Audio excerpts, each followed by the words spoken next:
চেষ্টা করবেন আপনার কান পর্যন্ত যেন ওই কথাগুলো কখনোই না পৌঁছায়, যে কথাগুলো আপনার অবর্তমানে আপনার সামনে রসগোল্লা সাজা মানুষগুলো বলে বেড়ায়। বিশ্বাস করেন, যদি আপনি একবার বুঝে ফেলেন যে আপনার পিঠ পিছে আপনার একান্ত বিশ্বস্ত মানুষগুলো আপনার সম্পর্কে কি বলে বেড়ায়, তাহলে তাদেরকে ঘৃণা করতেও আপনার ঘৃণা লাগবে।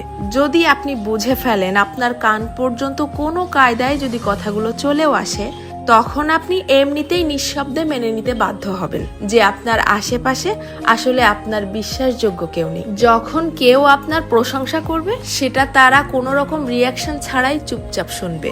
অথচ কেউ যখন আপনার সম্পর্কে খারাপ কিছু বলবে, সেটা দেখবেন যত দ্রুত সম্ভব এরাই মানুষের মধ্যে ছড়িয়ে দিবে। আপনি যতই ভালো হন, যতই তাদের হেল্প করেন, যতই তাদের সাথে ভালো মনে মিশতে চাওয়ার চেষ্টা করেন, কোনো লাভ নেই। কারণ এরা আপনাকে হিংসা করতেই বেশি পছন্দ করে।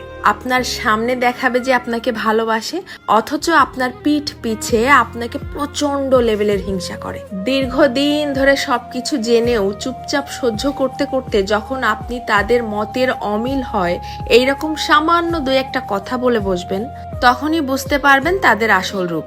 তাদেরকে এতদিন ধরে দেখানো আপনার সমস্ত সম্মান, ভালোবাসা, হেল্প, স্যাক্রিফাইস বিশাল আকারে ঢাকঢোল পিটিয়ে আপনার মুখের উপরে ছুঁড়ে মারবে, যেন এগুলো তাদের কাছে কিছুই ছিল না।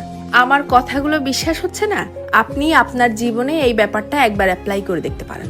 বিশ্বাস করেন, কেউ কারো আপন না, শুধুমাত্র সামনাসামনি আপন আপন সাজার ভান ধরে। যত দ্রুত আপনি এই সত্যিটা বুঝতে পারবেন, তত দ্রুত আপনার জীবনটা শুধরে যাবে। কারণ কেবলমাত্র তখনই আপনি সেই আপন সাজা মানুষগুলোর সামনে নিজেকে